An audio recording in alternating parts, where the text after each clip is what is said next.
আমার হাতে দেখতে পাচ্ছেন একটি সুইচ বোর্ড নাট টাইট দেওয়ার জন্য একটি 5.5 mm টুলস। তো এই টুলসটি খুবই আসলে কার্যকারিতা। তো দেখুন কি সহজে আমাদের সুইচ বোর্ডের নাটগুলো খুলতে পারছি। অনেক সময় জং ধরে যায়, আমাদের নাটগুলো খুলতে খুব কষ্ট হয়, কিন্তু এই টুলসটি ব্যবহারের কারণে আমাদের নাটগুলোকে খুব সহজে খুলতে পারি। দেখতে পাচ্ছেন যে কি সহজে আমি নাটগুলো খুলতে পারছি। তো এইভাবে যদি আমরা টুলস ব্যবহার করে আমাদের কাজটাকে খুব দ্রুত করতে পারি।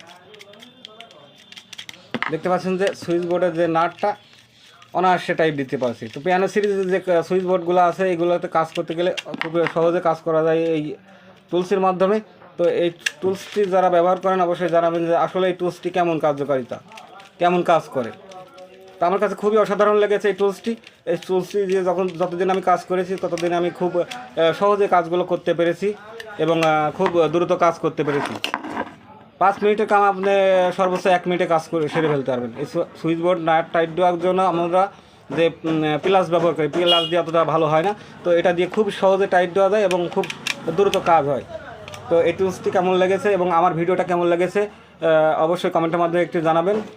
ভিডিওটি দেখার জন্য অসংখ্য ধন্যবাদ সবাইকে। আল্লাহ হাফেজ।